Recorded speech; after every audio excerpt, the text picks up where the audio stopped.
to get more finely balanced. Well, joining me are two backbench Conservative MPs, Laura Sandys, who we saw in the film, and Conor Burns, and Lord Heseltine is still with us, of course. Laura Sandys, what exactly is the group going to do? Well, I think that what we need, and as the Prime Minister outlined, is we need a very clear vision for Europe. And that is with Britain at the heart of Europe. I mean, we've already achieved in the last 6 months, whether it be the Chancellor making a real case when it comes to banking regulation, or last week with the Prime Minister reducing the budget. We really underestimate our voice in Europe, and we as Conservatives who have a very clear view about Britain in Europe want to make that case. Right, and you say your view is European mainstream. Arguably, though, you could say that actually the voice, the dominant voice in the Conservative Party is Eurosceptic. It's not your view at all. Would you agree with that? No, I think that there are many views, but I think that what we have had in the past is a very passive, more pro-European voice. I think, and I would accuse myself of being complacent in many ways in making the case for Britain within Europe. And I think that that is now starting to emerge. We have a very clear objective with a referendum, and I think you'll see more and more Conservatives making the case for our role and our leadership within Europe. But 30 MPs out of 304 Conservative MPs is just about 10%. There are about 100 supporters of the Fresh Start group with their list of demands to be repatriated. So yours is still not what I would call the popular position within the party. Well, I think that it's growing, and the other point is that it's 30 backbench members of Parliament. I think if you start to look at ministers, you'll see people who've actually been exposed to Europe, who've actually achieved things in Europe and would be very much of our view. Do you feel threatened by this new group that is now emerging in the party? Not in the slightest. I feel excited that we're actually having a debate about the future direction of Europe and Britain's place in it. What the Prime Minister did a couple of weeks ago was show that far from being the heir to Blair, he was the heir to Bruges, the great speech that Mrs Thatcher made, setting out a different direction for Europe. Europe is fundamentally changing because of the failure of the single currency and France and Germany getting closer together. That will, by definition, change Britain's relationship with the other countries. And if David Cameron fails to renegotiate a new deal that is good for Britain, you would advocate pulling out of the EU?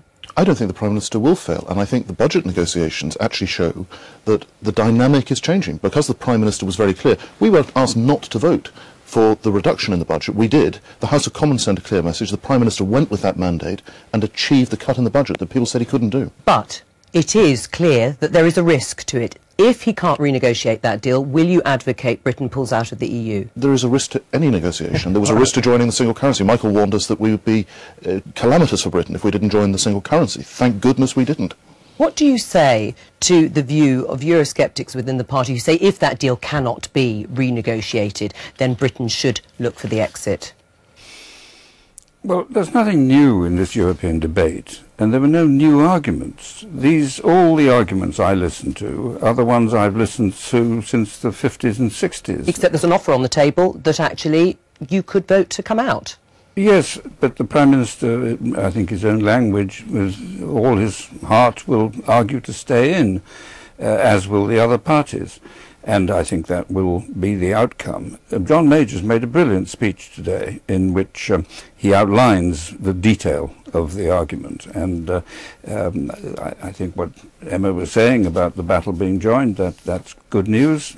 And I think the official Conservative position will be one of support for the broad European membership. And I think that if there was a symbolic event of the last few weeks, it was the fact that the Prime Minister, quite rightly, said, we're not going to increase the budget. And what did that mean? It meant that the national leaders, not the Commission, made a decision as to what should happen. That is the reality of Europe. And that is the point that I've always believed. Britain is in Europe for Britain's self-interest. How would you rate David Cameron's chances in terms of repatriating the long list of demands that's been put forward by the Fresh Start group? I haven't seen David Cameron's list of demands. But any demands, I mean, any opt-outs, in terms of some of the reaction we've had from European leaders have said, we're not going to have an a la carte, we're not going to have a pick and mix. But as John Major's speech made clear, there is an a la carte. There has always been an a la carte. And John himself, in negotiating various opt-outs, secured that, and David has secured other ones. You know, I can remember when the French weren't members of NATO. That Europe has always taken an a la carte position. My view has always remained the same, that it is in Britain's self-interest to influence what happens on the continent, and therefore we have to be part of its institutions. Why are we part? Threatening an exit is a good part of that strategy. Well, that is not the Prime Minister's strategy. And John Major deals with this very clearly in his speech. The Prime Minister is going to say, we want to stay in, but we need to change things in Europe. He's done one with the budget. I could name other things that he could put on the agenda. So, Laura Sands, when it comes to this call for repatriating powers, do you think if Britain fails to get those, we should still stay in the EU? I mean, the point is that Europe isn't static, it's moving all the time. All these deals are being done on a daily basis. I think that when we actually engage with other countries, when we build alliances, we can make it happen for our national interest. But let's not, I think actually, Michael, things have changed even more. The rest of the world is out there. They're organising in regional bodies, whether that be Southeast Asia, whether it be East Africa, West Africa. If we are not part of Europe, we are at the bottom of the list when it comes to trade negotiations. Do you agree with that, We're at Conor the bottom of the list of international engagement. I do agree with that, but I think what the Prime Minister is doing, and what you saw with Mrs Merkel on the budget, is we've got a form of new Bismarckian realpolitik in Europe. They want us to stay, but they understand the sentiment of British public opinion and that the relationship must change.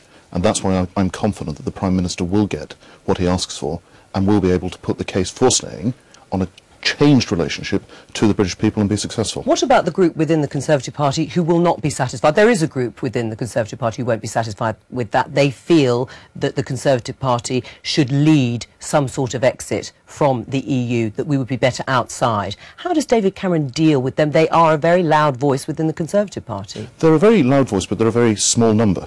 And I think what the Prime Minister has to do is negotiate a better arrangement for Britain within Europe. And he will bring the overwhelming majority of the Conservative Party with him if he does that. And I really do genuinely believe that the dynamic has now changed. I think we shouldn't underestimate the significance of the Prime Minister going in and achieving that budget cut. It has fundamentally changed the nature of the relationship. Conor Burns, Laura Sands, thank you.